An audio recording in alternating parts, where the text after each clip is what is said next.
Hello. Like we got a couple of people on. Karla, are you there? I am here. How are you? Karla, Yes. can you hear me? Yes. Can you hear me? Huh. Karla. I can hear you, Hi, Karla. Karla. Can you hear me? I can't hear you. Are you on mute by chance? No. You can take me off mute. Maybe, is it muted over on your end? Can you hear me?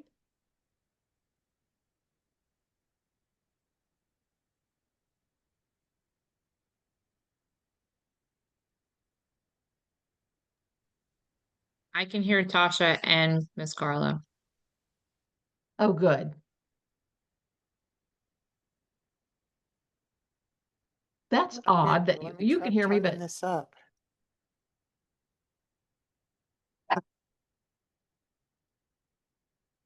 Volume is up. You say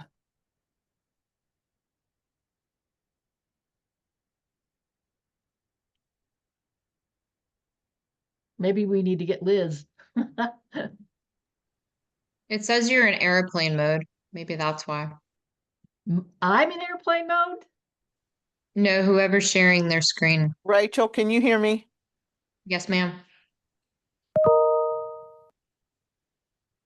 She can't hear anybody else. It looks like if Tasha's sharing her screen, she's in airplane mode. She might want to adjust that.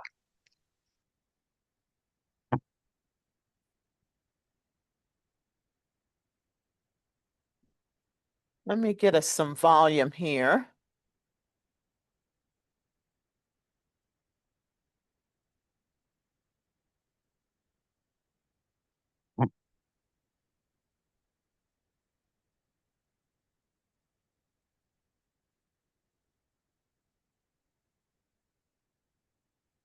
What about now? Can you guys hear me? We can hear you. But I can't hear you. No. I don't know why. Can you hear me, Miss Tasha? No. No. Hmm. I typed her. Are you the one that Get said us some volume from airplane the other mode? side. Yes, Rachel? Miss Karla. Yeah. Okay. Yes. Mhm. Okay. Let me see if I can get Liz in there.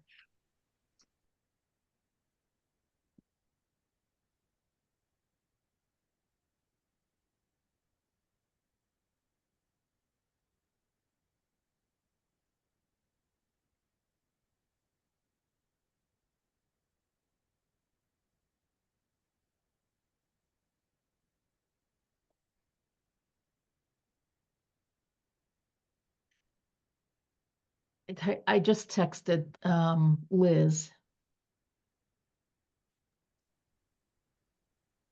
She might also have to go back out and come back in. Yeah.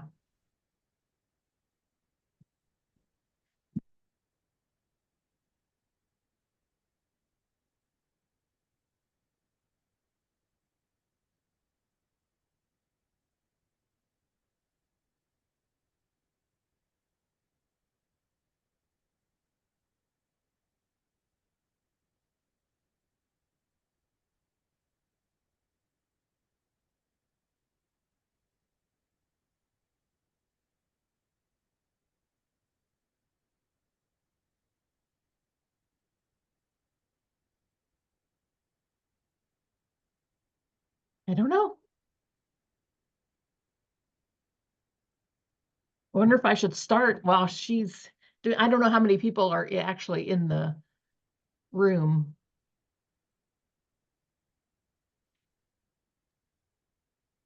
I'm only seeing 5 participants, and that includes you, Miss Karla, Yes. and Miss Tasha, unless Oh, you're a leadership host. no, she is. If you see my Okay, name, it's I late. do.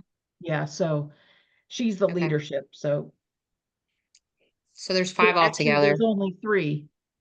So 3. There's Yeah. 3 of us. We appreciate you all coming if we can get it going.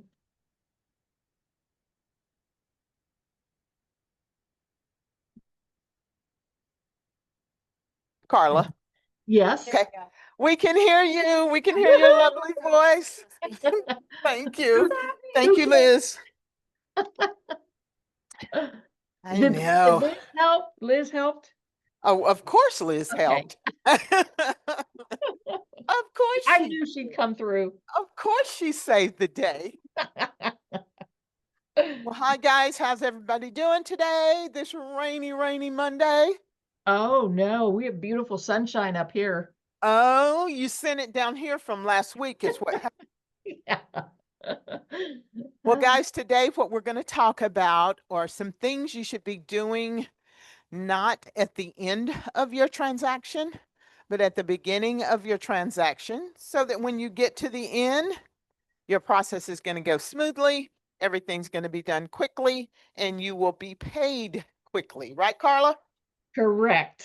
Yep. Sometimes, Awesome. well, not usually the same day, but the day after. Yeah, Yeah. within 24, about 24 to 48 hours, you'll be paid. What you don't want is your check is sitting down there for a week or two because your documents were not completed timely.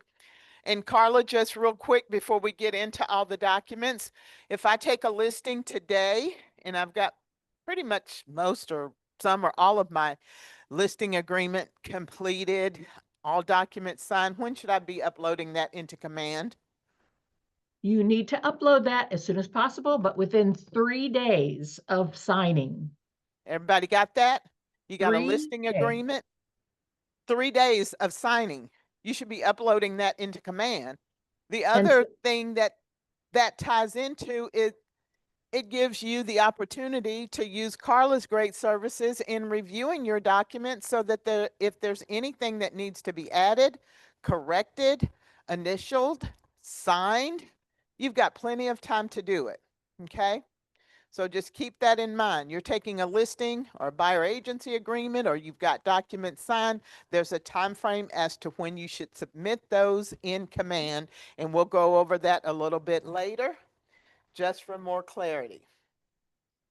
Real quick, one of the things we want to talk about is KWB resources.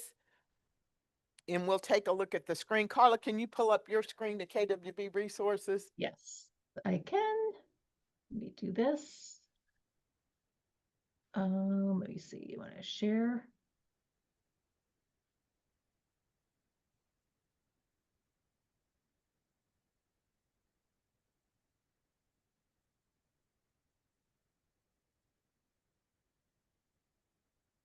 Are you seeing my screen? Not yet. I might need to, if you want to click on share your screen, I did.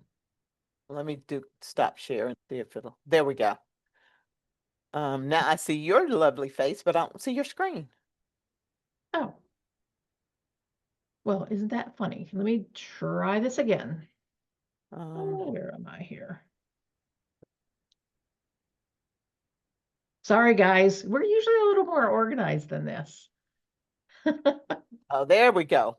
Okay. So Okay. this is our KWB resources. Everybody should be very familiar with this platform. The information that's shared here is something you will use throughout a transaction and for general information. So while we're on this screen, let me give you the password. If you ever go onto one of the screens and it says password, our password is capital B. AMC 350. You would have been given that when you signed up with Liz and got all your links and documents and all that. Sometimes we forget what the password is. I recommend you save it somewhere that you can remember. I have it saved on my phone under KWB Resources, and then I've got PW in there for the password. Mhm. Okay, accessing KWB Resources, you're going to find additional forms. You're going to find additional instructions, information, all kinds of things to do. So I'm going to go ahead and log in or have Karla log in real quick. I'm on, what do you want to, Yeah, if you'll just click on that general forms. got it? Okay. Was that under office resources? Yes. So you clicked on Okay. office resources. And then to forms and checklists here. Mhm. Okay. And Okay. then that brought So you you up see, to the, yeah, she's got general forms pulled up. These are the general forms for our office. Okay, you see our W-9 is out there. That first document, Karla, if you'll scroll back up, that first document, if you'll click on that, Karla, I want to bring something to the agent's attention. Scroll down to the last page.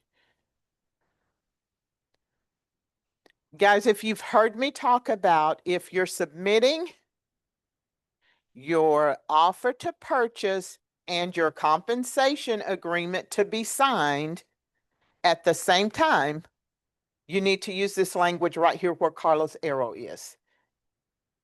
Okay? That's the language you want to put in your email.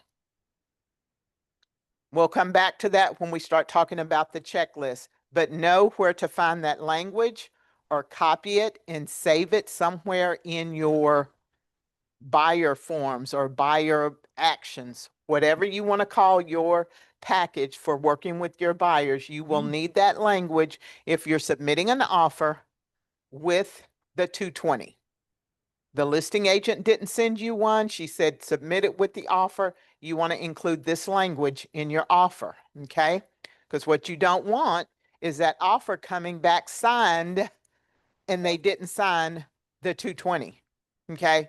So you're under contract for 1.5 million, but no one has agreed to pay your compensation except the buyer.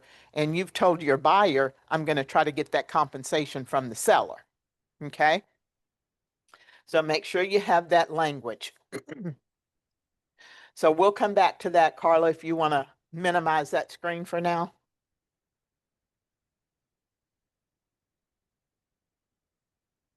And then can everybody see my screen with the bulletproofing your transaction?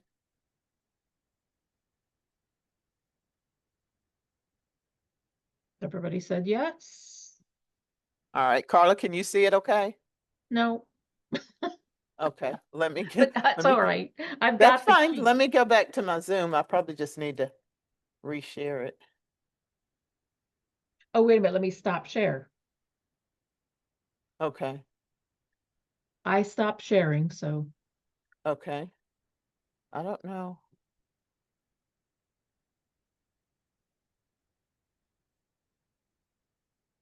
All right, well, it's not allowing me to share now. So let me see here. Can you pull up the document, Karla, bulletproofing? does everybody else see it? Oh, no. Okay. No, I I don't see can anything. see it. I can see it on the screen, but I don't think they But can y'all see it. can't see you can't see that bulletproof your transaction. What is going on today? I don't know. Maybe it's the rain. Hang on, let me see. Well, really, Karla, if you want to pull up your screen to command, that's where we're going to go next. Okay. Let me do that.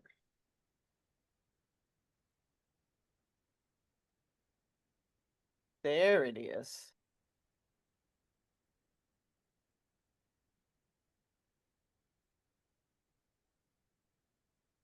You see my command, everybody? Yes. Thank you. Okay. Karla, can you go to the beginning of a transaction where it's got all of the required and all of the form placeholders? Oh, yeah. Would you want a listing? It doesn't matter. It doesn't So matter. I just want to talk to him about where what to look let me for. go into a buyer's one, Okay, good deal. because this is kind of, a buyer's checklists are a little bit different, obviously. Okay, Okay. you go. So in looking at the checklist, can everybody see Karla's screen with the green and pink and all those colors? Yeah, she has a lot more of the little icons on the left than I do. Yeah, What do you mean than you do? Are you over seeing here. her screen? Yeah, because I'm in the market center part of it. So don't, yeah. Okay. So in looking at that screen, I want you to pay attention to items marked as required forms, optional forms, and miscellaneous forms. Okay. In looking at the screen, we see what's required, we see what's optional, and we see what's miscellaneous. Okay. So required documents, we know those are required either every time or for a specific transaction. Okay. That's your little cheat note right there. If you're out there and you're setting up a listing in Command, it's going to show what forms are required for a listing. If it's a buyer, it's going to show which ones are required for a buyer. If there's some that are optional, it could depend on the year the home was built, the type of home, if the property has a security system or not. So there's some various things that could have input as to what's required. Okay. So pay Can attention I, to those. yeah, and if you don't know if a document needs to be in, it's like lead-based paint, look on that little information bubble, and it'll tell you why it would be needed. Everybody got that? Everybody know where to find the information bubble? Yes. Okay, great. Okay. The other thing you should be paying attention to is parties to the transaction. Okay. This will help you from the day you go under contract all the way through to the closing table. Who's your buyer? Who's your seller? Who's the closing attorney? Who's the lender? So on and so forth. You might have 2 or 3 buyers. You might have a couple of sellers. You've got a listing agent. You've got an attorney and a paralegal. You've got a lender and their assistant. Have that information handy and have it some kind of way related to the transaction. Okay. What you don't want to happen is, oh, I sent the contract to the closing attorney, but I never got the contact information for the lender and I forgot to send it over 10 days ago. Well, your buyer has been under contract 10 days and you've just lost 10 days of due diligence if you didn't send that contract over as soon as possible. In order to do that, you need the contact information, right? If you're working with a buyer, you're the buyer's agent. You're working with the buyer. Who are you communicating with when it comes to the seller? The seller's agent. Exactly. You're not Listing. contacting that seller directly unless it's a for sale by owner. 90% of the time you're going to be communicating with that listing agent or that listing agent's transaction coordinator or admin. Okay. So make sure you have the contact information. Closing attorney, who's the closing attorney and what paralegal is helping you through this contract? Is it Sue Smith or Steve Jones? Okay. Or are you just sending it in through some type of portal? If that's the case, you need to follow up and confirm receipt. Okay. I've had multiple agents contact me and say, hey, I sent this to the closing attorney, but they never got it. And now my commission is short. Okay. Confirm that it was received. Okay. I'm sorry, repeat that part one more time. Mm-hmm. If you are sending something to the paralegal, the closing attorney, if you're sending it through a portal, if you're sending it to the lender, confirm, ask for confirmation that it was received. Okay? Okay. Because if it wasn't received, there's some information missing for somebody, right? And Right. what are you sending to the closing attorney to tell them who's paying your commission? All of those documents mean something to each party to the transaction. Okay, if you're getting 4% commission, 1% from your buyer and 3% from the listing agent, and all the paralegal received was the 220 showing what the listing agent is paying you, you're missing out on 1% of your commission if they never get that, right? So make sure you're sharing the necessary information with the parties to the that are handling the transaction. And again, ask for confirmation that it was received. Please don't text documents to these people, okay? You're not texting agreements. You're not texting compensation agreements. You're not texting buyer agent info. Send an email and ask for confirmation it was received. Okay? Karla, anything you want to add to that? Just make sure you're using the right forms as well. The 710 is in North Carolina, the form to change your commission or to equal or to match the commission. And two, if you're a listing agent, well, if you're a buyer's agent and you put 2.5% on your buyer agency agreement, and the 220 now, the cooperative compensation, the seller has agreed to pay 3%, you cannot take that. You cannot take that 3%. So my I guess this is going along with it. You cannot take more than what you have in your buyer's agency agreement. That's correct. Any questions about that? Everybody got what she said? So the amount of commission in your buyer agency agreement is the end result, unless you fill out a 710 or a 220. I'm sorry, I don't know what all these forms are. Right, Well, right. your buyer agency is the agreement between you and your buyer. And in that agreement, you're going to indicate what your commission is for working with that buyer. If it's 3%, 8%, 1%, 10%, whatever that is in your buyer agency agreement, right? Once you start notifying paralegal or closing attorney or whomever as to what that commission is, it has to be either less than or equal to what's in your buyer agency agreement. It cannot be more. If let's say you go out here and you start a transaction and you go under contract and the listing agent says, oh, we're paying 3%, and your buyer agency agreement says 2.5%, how much commission can you receive? Anybody? 2.5. 2.5. 2.5. Okay. Keep So that you in would- mind, unless you start working with a new construction or add some additional criteria to that agreement that adds responsibilities or services, you cannot increase your buyer agency commission. Okay? So keep that in mind.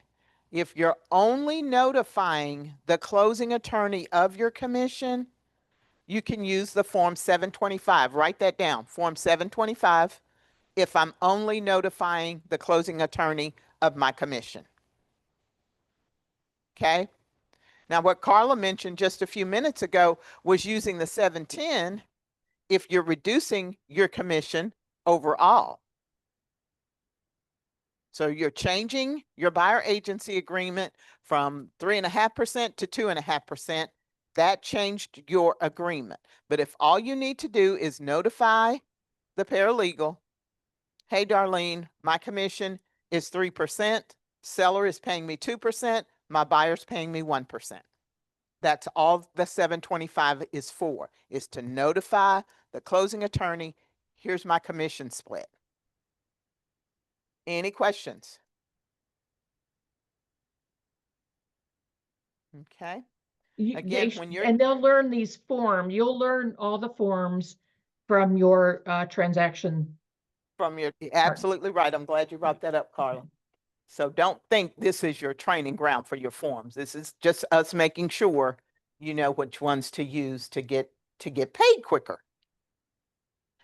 Who do you contact with questions? Okay. Who should you be contacting if you've got a question about, oh, I don't know, let's say the inspection report? The inspector? There you go. And I recommend that it's you and your buyer contacting the inspector. Okay. If you're having a conversation with the inspector, your buyer should be on the phone or your buyer should initiate the call. The reason is you're then asked to prepare a due diligence repair request form, right? So maybe the buyer needed to call the inspector to verify one of the comments or suggestions that the inspector made. That should come directly from the inspector, unless it's something that's so simple and easy to understand that you just look right at the paperwork. But if the inspector is talking about a certain degree of mold or recommend a structural engineer or some type of cap needs to be put on this, that, or the other, you might want to have them call the inspector and let the inspector explain that, because we're not inspectors, right? Okay, just make sure you're contacting the right people or person. If it's something about the closing, you're contacting the paralegal. Something about the loan, you're contacting the lender. Okay. So if my buyer is getting a loan through Movement Mortgage and Michelle Watson is working with him on that loan, and we've been communicating with Michelle Watson, who's the lender? Who's the lender on that? Michelle Watson. Who? Michelle Watson at that mortgage company. I'm sorry. I didn't hear the name of the mortgage company. Yeah, Movement Mortgage would be the lender. Okay. Right. Michelle Watson is the contact person. Okay. If you're working with Bank of America and you've contacted 8 people there, because sometimes that's how long it takes. Bank of America is the lender. The other people are contacts. Okay.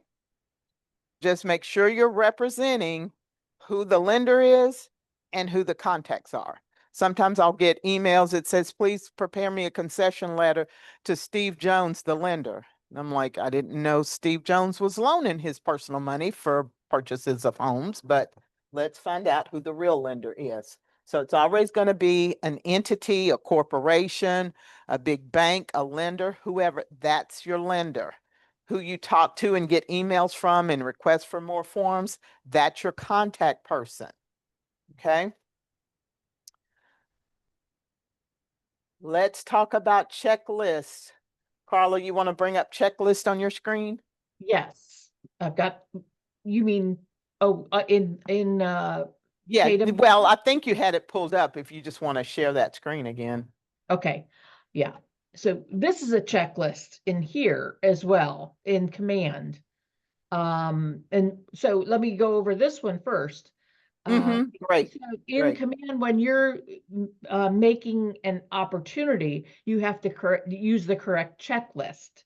So if it's a buyer, you're going to go to the state, and there's going to, you'll put buyer in your in the initial Transaction. transaction, I guess, to the start of the opportunity. And then you're going to choose the correct checklist here. Okay, so if it's a resale in North Carolina, you're going to put the North Carolina sale. If they're buying a new construction, make sure you're choosing the new construction sale or North Carolina or South Carolina. Okay, because there's a lot less documents you need for new construction than you do in the regular resale, okay? So just make sure that you're choosing the correct checklist here, okay?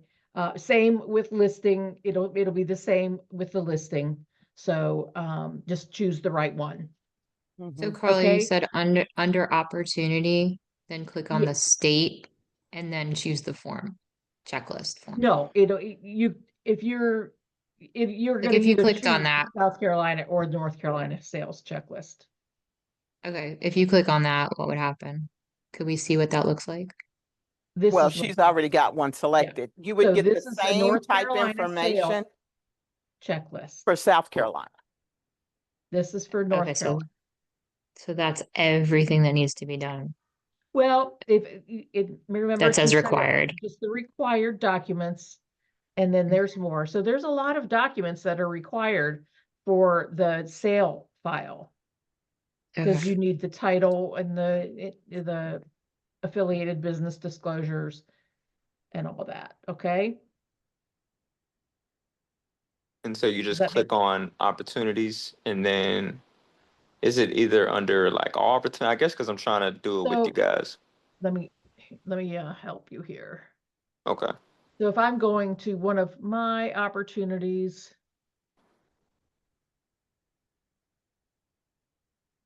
See right over here to the right where it says create opportunity? Yes, I think. so this Okay. is when you're creating an opportunity. This is, you're going to be the owner, and the opportunity type will be, let's say you're doing a listing this time, okay? And then fill out the ones in the opportunity name. If you're filling out a listing, put the address in there, okay? So Okay. you have the opportunity name, and then all the ones with a little asterisk, the little red asterisk, you'll need to fill out. The others, you can do whatever you want. Okay, and then you'll create it. Well, the seller is, let me put in, I'll put my husband in. He's buying a lot of property lately, huh? He's got a lot, yeah. So those things are required. Okay, now you're at your Yeah. opportunity. So they So changed this a little bit. they So go to did change it. That's documents. why I hesitated. I was like, is this really it? Yeah, So they click on changed it a documents, bit. Karla. Yeah. This is the general information, and then you're going to click documents. And now it's going to ask you to pick a checklist. That's when you click down on it. Now this is just listing. So what do you want me to pick, Tasha? Anything? Just do North Carolina land listing or that one's fine. Okay. Sale checklist. Yeah, uh-huh. Okay. So I chose that one because we have a property in North Carolina we're going to sell. So it brings up, here's your checklist here. Okay. Everybody see how she got there? Okay. We're guessing you did when we don't hear from you. Okay. So again, So, Go ahead. all right, so opportunity and then documents and then state. Yeah. well, you'll choose the transaction type. Mm-hmm. Right. So first you have to do is put your contact in here. Okay. So once you have a contact in and then they are ready to list, you're going to choose that contact, and it's has an opportunity. You click on opportunities here. He's got one, but I'm going to create one for him the same way. Okay. So once you have you have to have the contact in there before you can start Okay. an opportunity. Okay. Okay. Okay. And then you just follow along on what I did before. Okay. Okay, everybody got that? Any questions about starting your transaction, choosing the template for the transaction type you're going to work? Okay, Rachel, I think you said it before, documents. Then you're going to choose which transaction type you're going to work. It could be a North Carolina listing, North Carolina sale, South Carolina listing, South Carolina sale, North Carolina vacant land. It could be new construction, any of that. And you'll get a checklist as to what are the required documents, what are the optional documents, and then you might have some miscellaneous that you want to add in there. Okay. So here's a new construction sale. Notice there's nothing in the consultation folder. So everything in a new construction is in the under contract folder. So these are the ones in there's only 5 documents needed for the North Carolina sale. I think 6 documents for South Carolina. Okay. And you'll learn this through when you get the training for DocuSign and that, because if you have are using DocuSign and you have all the documents completed in DocuSign, then you can choose the attached files from the DocuSign room. For this transaction, I don't believe I have any documents in here, but if I did, the whole list of documents would come up when I want to select the working with real estate agent. And I would just select that one and it would go in from DocuSign. Okay. That was my next question. How do these documents get uploaded? Okay, so that's Yeah. it. So if you go to Yeah, DocuSign, that's what she just, yeah. That's how they're uploaded. And again, this is not the DocuSign class, but what the screen Karla just showed you, the little drop down would give you the option to upload. right.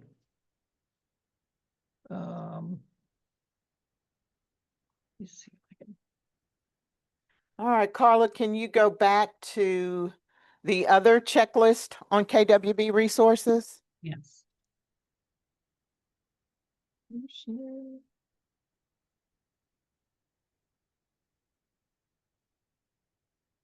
Okay, you should see it.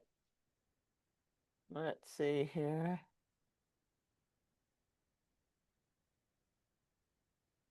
No. Oh, there it is. Yeah, Okay. that's it. All right. So now you had the opportunity, you had the checklist over in Command in your opportunity, but you can also have a paper checklist as well. So we're in that section of the office resources, forms and checklists again. And the middle section is the office checklists.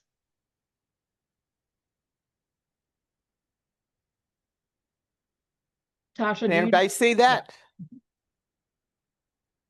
This is a great tool Yes. for you to use if you're sitting at home and don't feel like going into Command and you're just highlighting what documents you need to take to an appointment tomorrow. Okay, you're meeting with a buyer. Here's your buyer checklist. You're meeting with the listing client. Yes. Here's the listing forms you need to take with you and be prepared to discuss. Takes you all the way from the first time you meet with them, the time you go submit it into Command, all the way through to closing. So a quick and easy way for you to see, hey, what forms do I need to take with me? I got an appointment at 5 o'clock today. It's right there. There's a little error on this one. I keep meaning to say something to. Yeah, it's on paper. that top one. It should say Command instead of DocuSign. Right.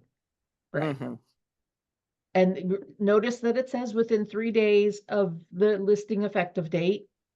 And that is a North Carolina law, by the way. So it needs to be in the files. So we can, so, you know, if there's a question, then either Sabra or Tasha can access it. So you have the working with real estate agents, the listing agreement, and then if it's going to be a firm exclusive or a coming soon form, which I'm sure you want to expand on that too. Yeah. Tasha. Real quick, guys, make a note, highlight, do something. Coming soon and firm exclusives have to be signed by myself or Sabra. Now, what you send over with those required listing agreement. So you're going into DocuSign or .loop, whatever program you use, you're sending me the listing agreement and the coming soon form, preferably at the same time you send it to the sellers. Okay, making me or Sabra the last to sign. Okay. That should be done either before it goes into coming soon, no later than the day it goes into coming soon, but at the very latest within 24 hours. Okay, because after that, we're no longer in compliance. Okay. So make yourself a note. Coming soon, firm exclusive, send to Sabra or Tasha for signatures. Submit it with your listing agreement no later than the day the property is marketed as coming soon or firm exclusive. That's not for me or Sabra. That is for you to keep you in compliance with Canopy's rules and regs pertaining to firm exclusive and coming soon. A quick way to remember to send it to us is when you're sending it to your sellers to sign, they should be number 1. You can be number 2. Me or Sabra would be number 3. Okay.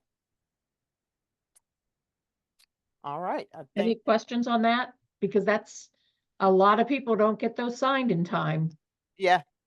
And it gets to Karla the day before closing and they want to know, why can't I get my check?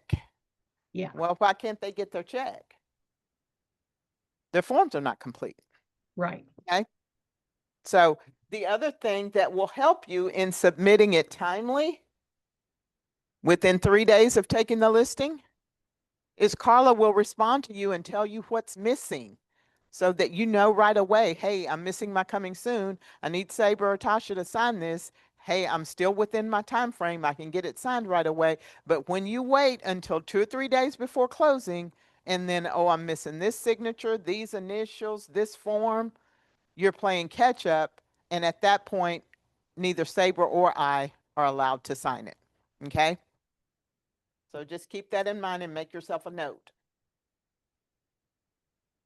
All right, Karla, you want to continue on that form or are you ready to move on to the next one? Yeah, just just let me note that after you've submitted all these first documents, all of the rest of the documents, like the property disclosures, septic and sewer, and all the other documents that are necessary, should be submitted within 7 days of closing. Okay, or I should say at least 7 days before closing. Okay, because that will give me a chance to review them and it would give you a chance to correct or add what's missing before closing. Okay, Great, great. because a lot of people will submit all of this stuff at closing and then they're missing the septic and sewer, they're missing the signed property disclosures. And then they'll have to go back to their client and ask for all this stuff after closing, which doesn't bode well with with your reputation. Yeah, Okay. good deal. The other things or items you can find on KWB resources are our referral forms. If you're referring a listing to somebody in Georgia or anywhere else, or a buyer to somebody, the referral forms are out there for your use. You can send those to me or Sabra to sign off on. If you're receiving the referral, we would sign off that we will pay that agent that referral fee. Your W-9, which most companies will ask for when they're paying you a referral fee, that's also on KWB resources in our general or miscellaneous forms. Okay. Quick note, collect and verify your signatures. If you've taken a listing agreement and residential property disclosure and working with real estate agent, look at each page and make sure you have the necessary initials and signatures. Make sure any corrections are initialed by the parties to the contract, and in some cases, have them indicate the date. Okay. Contract effective date. We learned this in real estate school. What is the contract effective date to a 2T contract?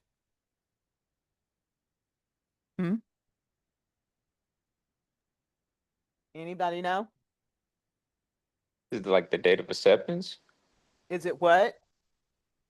Like the moment they accept the offer? Well, your contract effective date, guys, make a note of this, is the date the last party to the contract signs and dates it. Okay. So if you've got 4 people, a husband and wife on each side, and the husband to the buy side doesn't sign until Friday, Friday is your contract effective date. If everybody signs today, today is your contract effective date. If 3 parties sign today and the other one doesn't sign until tomorrow, tomorrow's your contract effective date. Okay? Make a note of that. That's one of the things that was covered in real estate school. So one of the reasons you want to pay special attention to that is, one, you start counting in a lot of cases your due diligence from that date, right? When is your earnest money due? You'll start counting from that date. Okay, so make sure you know what your contract effective date is so that, one, you can identify that, and 2, you can start counting the remaining days you have for due diligence and or to deliver that check to the closing attorney if you're the buyer's agent. Karla, anything you want to add to that? No, I think that's good. Okay. In the MLS, you've got disclosures and remarks and instructions. When you're taking or taking a listing and you decide to put remarks or instructions out there, be very careful how you word those instructions, because if you're giving the other side of the transaction instructions, you want to make sure they're clear, right? If you're telling them to send your offer to blah, blah, blah email address, and that's your transaction coordinator, verify that that email address is correct. Okay? If you're telling them to call somebody, make sure that phone number is correct. Okay? Instructions. If you're telling a buyer's agent or anybody else that's considering a purchase of the property, seller prefers to use whatever closing attorney, be very precise and be prepared to answer questions about that. Okay, if I receive instructions or read instructions that seller prefers to use blah, blah, blah closing attorney, as a service to my buyers, I'm contacting that listing agent and asking them, is there benefit to my buyer for using that closing attorney? So that when you go back to your buyer, you can explain to them, buyer, you're free to use anybody you want. The seller is requesting you use this closing attorney, and then give them the reason that the seller is asking to use that closing attorney. Any questions? I do want to add something, and I'm trying to find one that has it. It for the MLS. A lot of people are missing. Gosh, here. Let me share my other screen real quick.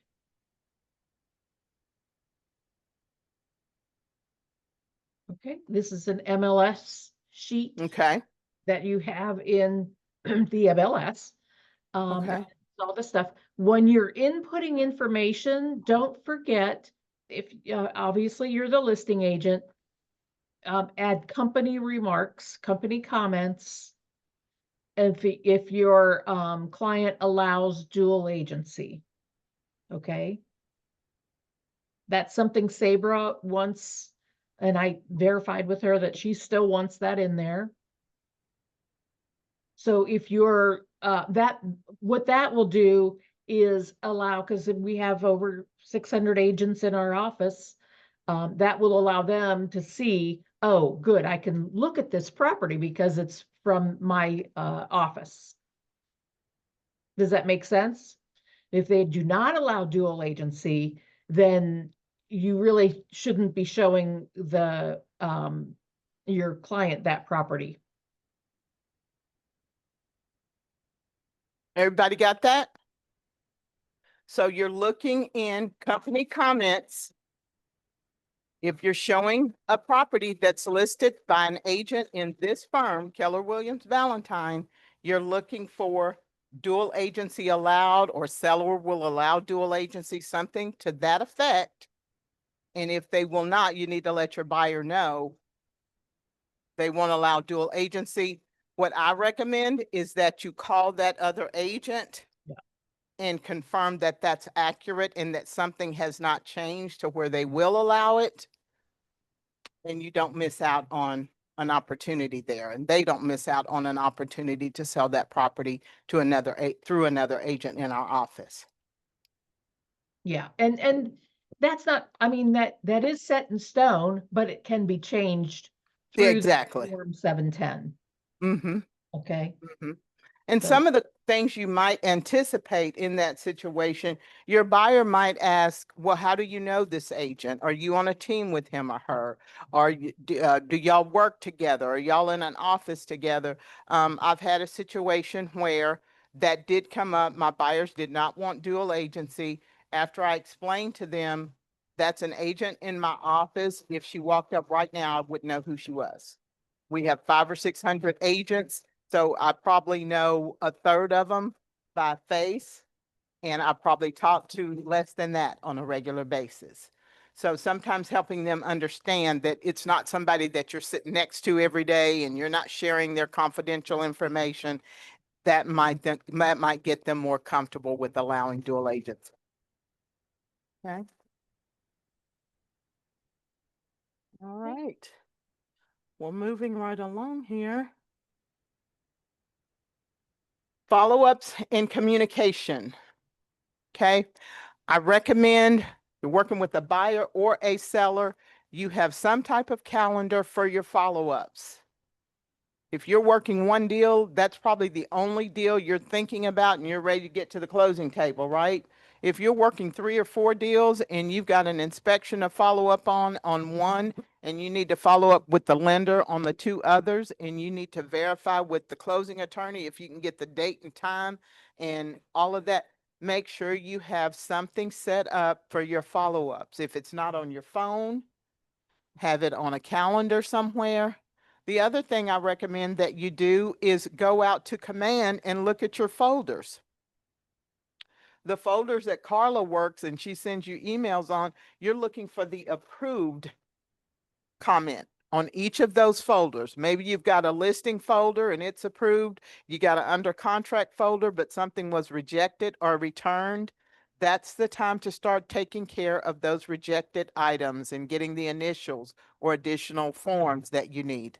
Okay, so pay attention and make sure you're checking not just, let me see if the lender has everything they need. Let me check with the paralegal to see if anything is outstanding. Let me check with the buyers to make sure they've submitted everything they need to submit to the lender. Let me check with the listing agent to see if they took care of the repairs that they agreed to. Let me also check my folders to make sure they're all approved or see if there's something I should be working on. Can I expand on that, please? Please do, Karla. Okay, so so if there is something that needs to be returned, I'm going to mark it as returned. Okay, I'm going to reject it, and then I'm going to let you know why it is rejected and what you need to do to fix it. How do you find that? I think it comes in your email, but also if you're looking in your opportunity. If you go to the returned, you'll see that red returned. And then there's a little dialog box right here. Just hover over that and it should be, it will tell you exactly what's wrong and what you need to correct. Okay, so this one, the firm isn't checked as as offering the buyer agency commission. So she would need to redo that, or whoever this listing is would need to redo that. Okay, so on your listing agreement here, it's only the firm that should be checked. The first box there in the compensation, okay? What was, did Sabra say it should be the first box would be checked or no box would be checked? Is that correct, Tasha?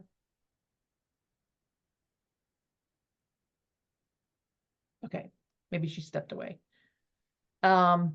But anyway, that's, yes, the firm. Oh, could you not hear me, Karla? No. I'm no. sorry. Yeah, she said it's the first box or no box Okay, under C. so, yeah, then she would correct this. And when after she corrected it, she's going to replace it by clicking on this box next to what she wants to replace and click here and it'll say update. Okay, once you click update, you're going to bring it up. You can either do it through your DocuSign or if you have it uploaded into your computer from your computer, and then put it in there. It asks why you're reloading the document. You don't need to answer that. Once you have the corrected document there, click update and that will load back into here and it will say changed and I'll know to look for that. Okay. Or it'll say updated. I can't remember which one, but it says one of those. Yeah, I think it's changed. Yeah. And guys, you see where it says listed, under contract, closed? Over to the right of that, it says returned, submitted, and not submitted. You're Yeah. looking for approved in each of those spots. Yes. When Yeah. you see that that's approved, you don't need to worry about that folder anymore unless you add something different or make a change. Yeah. Otherwise, that folder is ready to go. So look for approved. Until you see approved, there's something you need to do. Okay. A lot of times, again, with the, sometimes there's a document you want to put in there, might not need to be approved or anything by me. You could put it in a custom folder. Okay. And you can name that folder miscellaneous documents. So if you want your inspection report in there or something from the lender, like the pre-approval, you can put in there. That doesn't need to be checked. And you can create a folder that way. But a lot of times especially with a receipt, with the earnest money acknowledgement and the due diligence acknowledgement, they'll be on two separate forms. So either you can merge those forms into one document, or you can put the earnest money up here. And then if you want to add a document for the due diligence, see up here in these three dots, the three large dots here, you're going to add a document. Okay, when you add a document, you're going to name it like earnest money acknowledgement or whatever document it is. And then you're going to pick a document type, which I don't care what you call it. Is it addendum or an agreement or whatever? Just you have to pick one because that's what they want you to do. And then upload it either through your DocuSign or through your computer, and then save. Once you hit save, that document will populate down at the bottom of the list, okay? And I always look towards the bottom of the list as well for any additional documents. So that's how you would add a document. Any questions about that? Okay. All right, one really important document that we want to make sure you guys understand. Again, this is not a forms class. We're basically talking about when to get your compensation agreement. Okay. What's the best time to get your compensation agreement? Well, I want to know what I'm going to be paid prior to agreeing to anything, right? You don't take a job and let the employer tell you on payday, oh, we're paying you $3 an hour. You want to know before you take the job, right?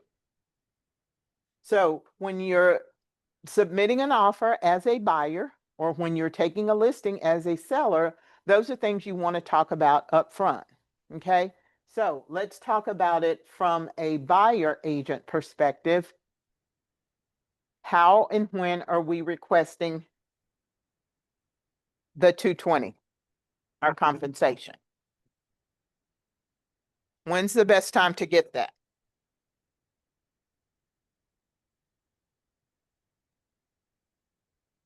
You're having the buyer agency agreement signed. Like it should be on Well, that buyer agent.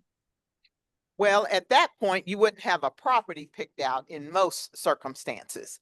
Now, what you would want to do at the time you're having the buyer agency agreement signed is have that conversation with your buyer as to what your compensation is and what you expect to be paid either from your buyer, the listing agent, or the seller.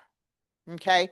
Now, in getting the 220, which is the compensation agreement, you'd get that from the seller. If you're the buyer's agent, you'll get it from either the listing agent or from the seller. But you want to have that agreed to and signed off on before you go under contract, right? So you're submitting an offer today and you've not heard back from the listing agent as to what compensation they're paying. What do? You submit that compensation agreement with your offer. You use the language that we talked about at the beginning of this class in your email, and you complete that compensation agreement showing the compensation you expect to be paid for that transaction. All of this you want to communicate with your buyer, right? Because if the seller doesn't pay it, your buyer's agency agreement states that the buyer will pay it, right? So they need to know that. All the more reason to try and get that compensation agreement prior to submitting an offer, and at the very latest, prior to going under contract, which means you would have submitted it with your offer. How are you going to find out how much the seller is paying?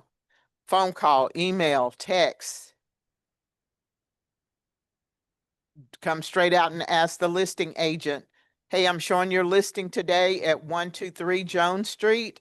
Can you send me over a copy of the compensation agreement if you or your seller are paying compensation? You might get an email that has the compensation agreement. You might get an email that says, submit your request with the offer. So be prepared for that. It's not as standardized as it used to be. Okay. So if you don't have it prior to submitting that offer, you need to submit it with the offer and use that language we talked about at the beginning of class. Everybody remember where to get that? Okay. It's in your, is it called Page buyer? 2. Yeah, page 2 Page or 3 of three. that buyer processes on KWB resources under miscellaneous forms. General forms, What's yeah. General forms. forms? General forms, I'm sorry. What was Guys, the it's form very called? Here, do you see I've shared the screen again. Oh, there I it know is. it's so tiny. NC Oh, buyer agent, really? basic Yeah. overview 220. Yeah, it's like 5-point type ago. Oh my Yeah. gosh. That's fine. Yeah, So, you'll yeah. need to go to there to get it anyway. So guys, remember to use that language in your emails. Sabre actually worked with an attorney to put that language together to give us something that will help us in making sure we can secure our compensation, even though we don't have assigned 220 prior to going under contract. Okay. Let's see, we're about to run out of time. Quickly, we talked about the folders in command. We talked about wanting to see approval outside of each of those folders. And if you do not see approved, you need to check the folder to see what's outstanding. Wire fraud reminder. Guys, at the beginning of our consults with our buyers and sellers, we tell them about wire fraud going on in our industry.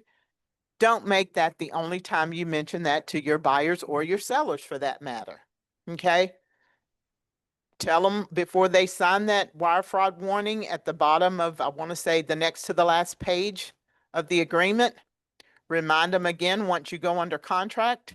And a week or so before closing, remind them again before they get that notice from the attorney that they need to bring X number of dollars or wire X number of dollars. Remind them of wire fraud.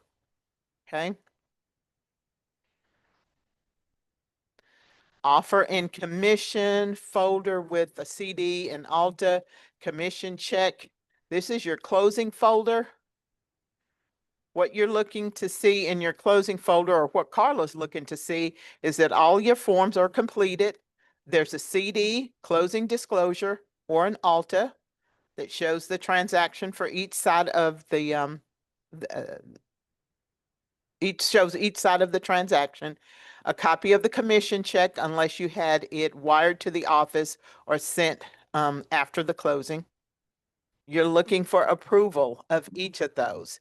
If there's any other miscellaneous forms that you need to upload there, such as maybe it's a survey or maybe something additional that the closing attorney gave you a copy of and gave the buyers or sellers a copy of, you may want to upload that there.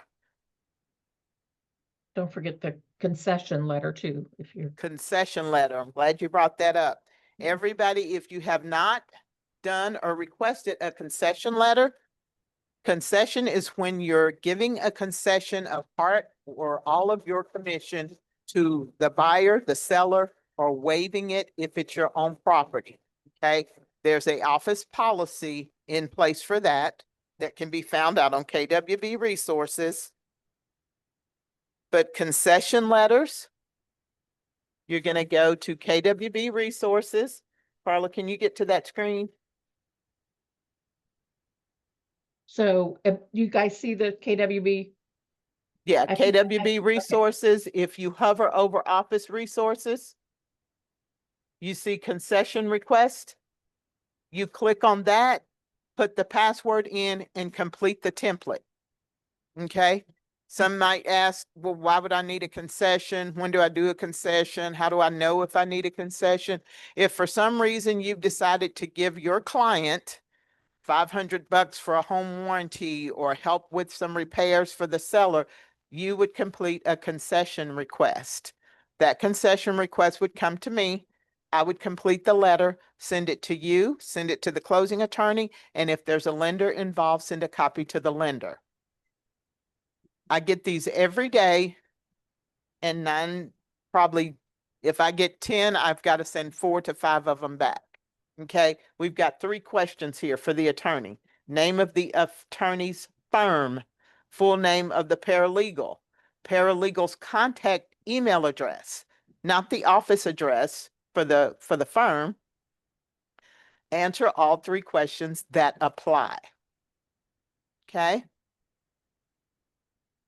I'll usually get the letter back to you same day unless you send it to me late in the day or early or late in the evening. But I'll come down here and see when your due date is.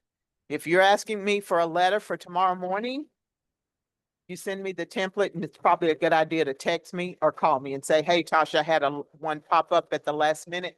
Can you get me a concession letter for a 9 o'clock closing in the morning? Okay. Right. I have a quick question. Uh-huh. Sorry, just trying to play around with it. So how did you go back to that buyer's agent agency agreement again with the I guess with the correct verbiage that we should be using? Okay. Are you where you can get to KWB resources? Yes. Okay. Go to KWB resources Mm-hmm. and hover over office resources. Then click Okay. on forms and checklist, Okay. put in the password. All right.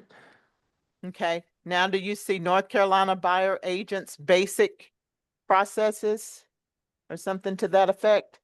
Well, if you have to go into the general forms first. Okay. So going to general forms and then It should be that first one. North Carolina buyer agents basics. no, I mine's I I guess think everybody's is different depending on the Okay. last one. If you'll go up yeah. there and where it says search in Drive, type Mhm. in North Carolina buyer agent.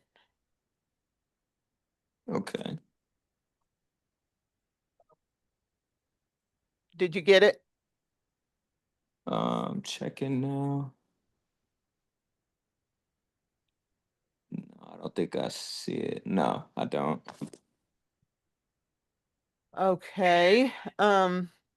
Well, maybe that's an underscore there. Do the underscore Where and then where when in your search in Drive up there, search in Drive. okay. So just hit underscore and then And Uh-huh. then And then capital NC buyer.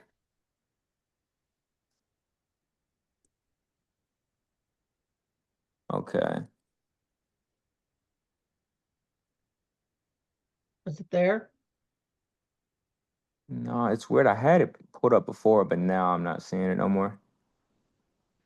I just have like the buyer checklist, but it doesn't have like the Yeah, you're that's not in the checklist. You You're should be. not in the right folder then. yeah, Are, that's what I'm are, saying. That's the only one I'm seeing.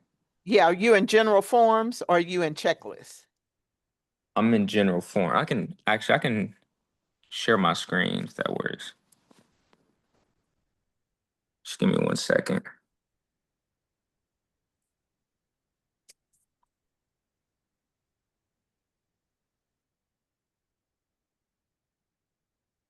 We see your ceiling fan.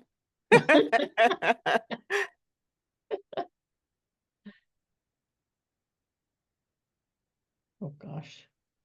Okay, general Yeah. forms, click on that.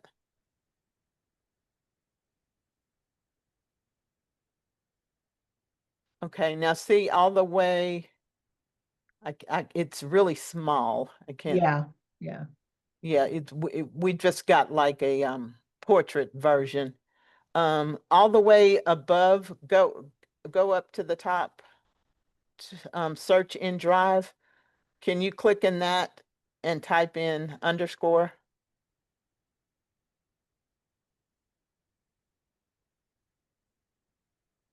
Space, underscore, no space, NC,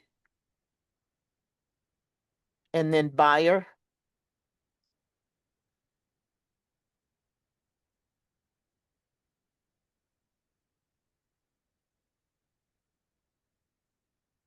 You should see it.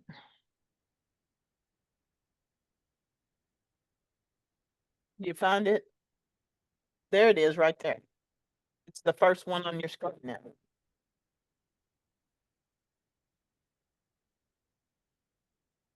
And yeah, right there There is you where are. You got it.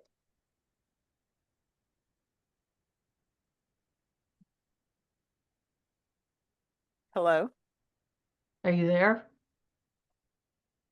Yeah, I was saying thank you. Oh, Okay, okay. you're All welcome. right. We just wanted to make sure you found it. All Yes, right. ma'am. Everybody else see how to get there? Okay. So real quick, Some tips and advice from lenders and closing attorneys. This is information we picked up over the last year or so, and we'll probably have more as we go along.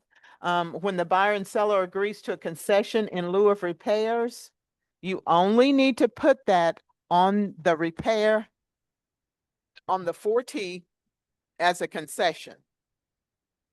You don't put it on the repair addendum and then say in lieu of repairs. You just Right. indicate that the buyer and seller have agreed that the seller will give the buyer whatever amount of concession that is. Okay. And the reason that is, from what we hear from the lenders, is that makes the underwriters a little nervous if they see something that says $5,000 to the buyer for repairs. Then they're like, well, what's costing $5,000 that the appraiser didn't catch? Okay. So they're advising us, do not put in lieu of repairs, just indicate the amount on the 4T.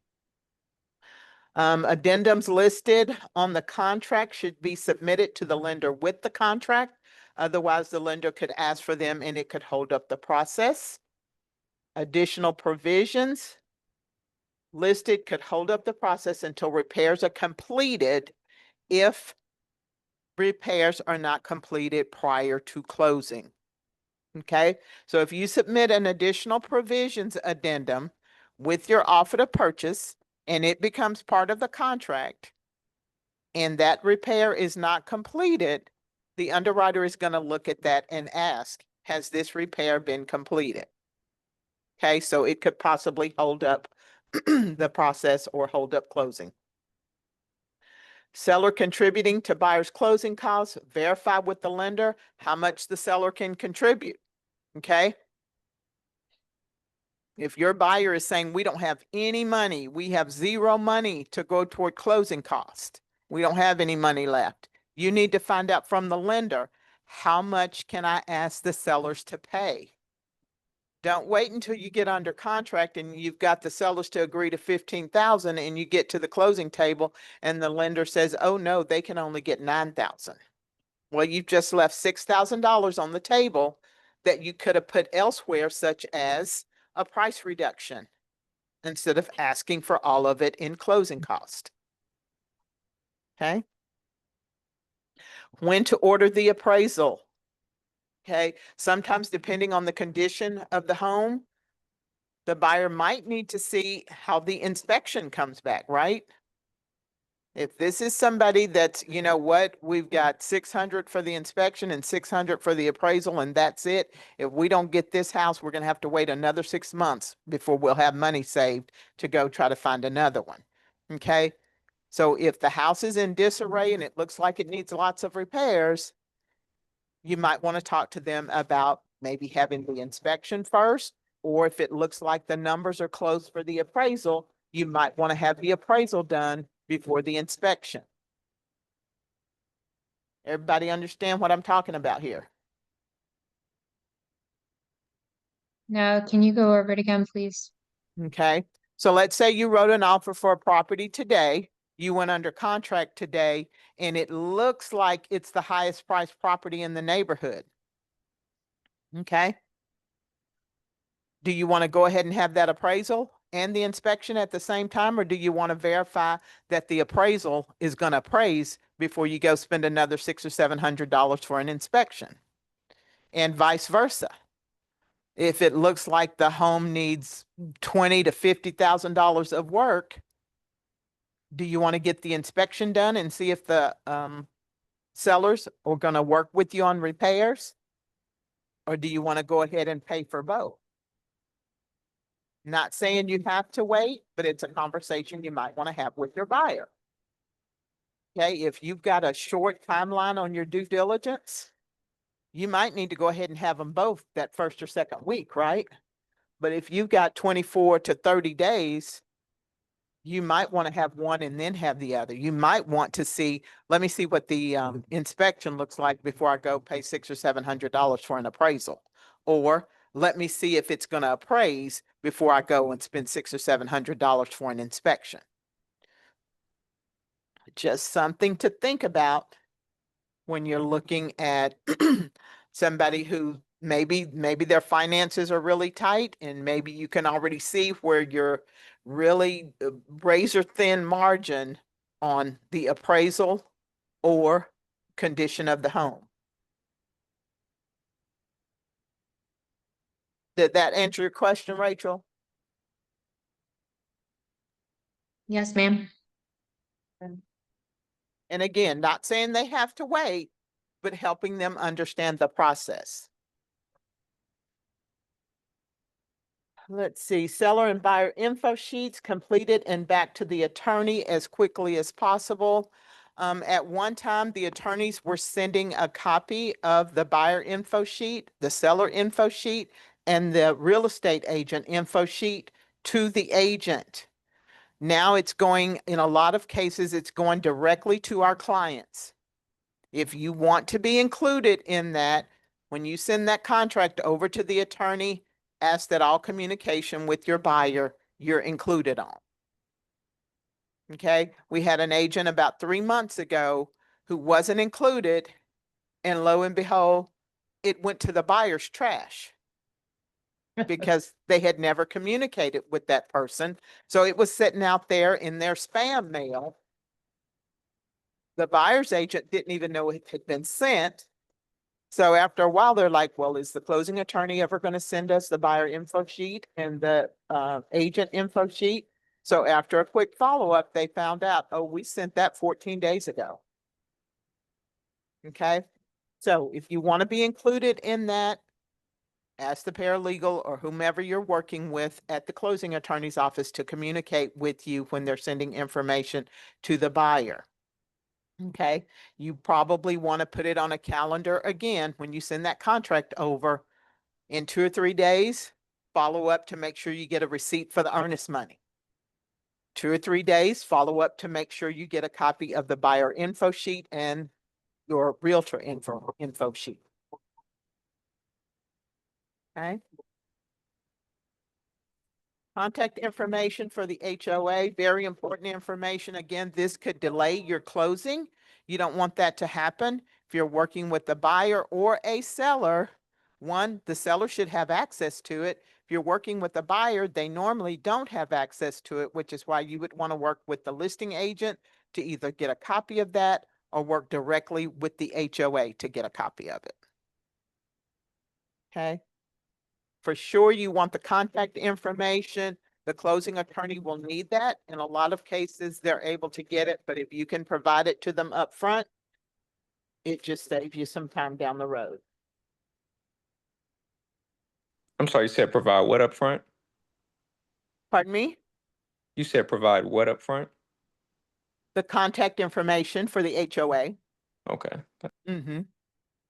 And it's usually out there on the MLS, but you just want to verify either with the listing agent or the seller if you're working with a for sale by owner, or if you are the listing agent, you want to confirm that you have the accurate contact information so that when you share it with the paralegal or the closing attorney, they can get quick access to the contact over at the HOA to get those HOA docs. Okay. And those docs also help you if there's an HOA that pays the water and sewer, so you can verify through the HOA with the water and sewer bill. Absolutely. Absolutely. Everybody get what she said? And that ties right into completing your septic, sewer, and water discovery form, right? Because if Yes. you're needing to contact the HOA, you can ask them those questions right there at the same time.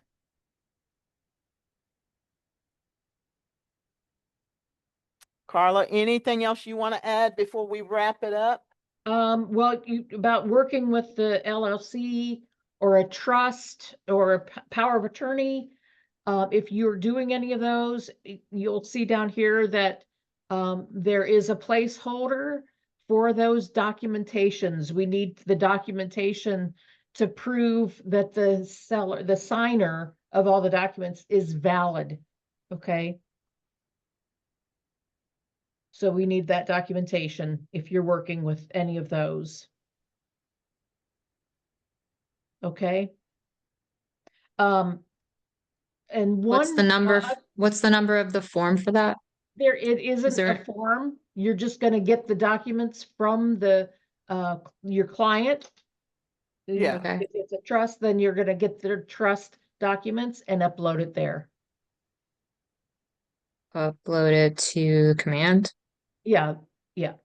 Okay. Can you see my screen? What am I on? You're on Ye- KWB resources right now. Yeah. There we go. Okay. So there is a placeholder, in command. Okay. Everybody see that? Yes. Good Here, deal. you just upload it to there. Mm-hmm. And that's to make sure we're working with the individuals who are who they say they are.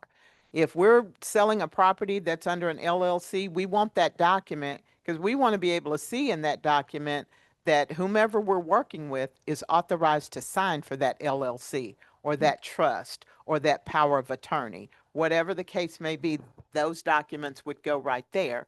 And that way you're not working for 3 or 4 months to get a property sold only to find out, oh, this person's not authorized to sell this property. Okay. Any other And questions? one other thing, please. Absolutely. You Take guys, this is probably one of the most important things you have to do, pretty close to closing. I would say when you're sure everything's solidified and you're not going to make any other changes, go up to in your opportunity at the top. We're in documents now. If you go over to offers, okay, you have to make this offer. You have to put the offer in there, okay? So this person has already put the offer in here, and you're going to say, add an offer and just follow the prompts. It's going to ask you the price of the house. If they're financing, if they're financing any of it, put it all in finance. If they're paying cash, put it all in cash, okay? And then it's going to ask for the earnest amount, contract date, close date, and then it'll ask if you're going to accept that offer.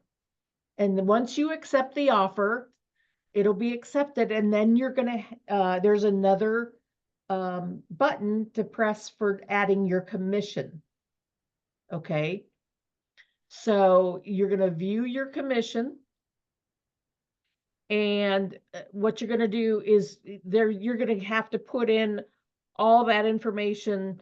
Again, it preloads most of it, but you're just going to follow the prompts again. Make sure your commission matches what you're supposed to get. It's going to ask you the percentage, what your percentage is. If there's if there's a concession that you're giving part of it to, you'll put that in there. Any bonus or referrals, you're going to add those in there. And then once you're through with all that, it just down here, it'll say submit commission or it says something. It says something like accept your transaction. Okay, but you have to click that because this information is going to go to Lynn. Okay, and this is how she pays you. Okay. Can you show us how to get back to that screen, like from the beginning? Like, Yeah. So you're in your opportunity. Transaction. Uh-huh. Yeah. So you go into your opportunity and it's up here. It's very small now. They used to make it, they changed it and made it really small. So you're in your documents here. If you go over to the right, you're going to go into offers. Okay. And then let me go find one that didn't do one yet.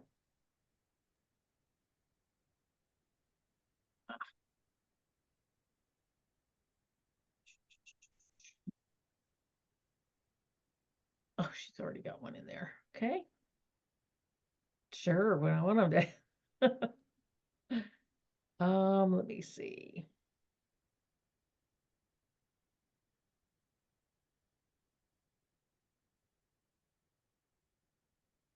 Okay, so you're here and you're gonna go into offers and it'll say add a new offer. Okay, and then you're just gonna follow those prompts. It'll ask you all those little questions. Okay, and then down in the bottom right, it'll say accept the offer. Okay, when you accept the offer, then it'll ask you to go to your transaction. Okay, and then you put all the information in there and submit it or complete it, I think it says. And once you do that, it'll go to Lynn, it'll assign you a number, and that's how she pays you. So that step is very important to do before closing.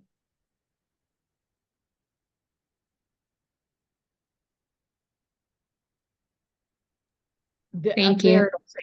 it'll say manage commission, and that's how you'll do that. And then put that in there, okay? Any questions on that? Not right now, but maybe. She's like, there not might- right now. Yeah. Well, I guys, get it. don't think you have to remember all of this today. We have this class every fourth Monday of the month.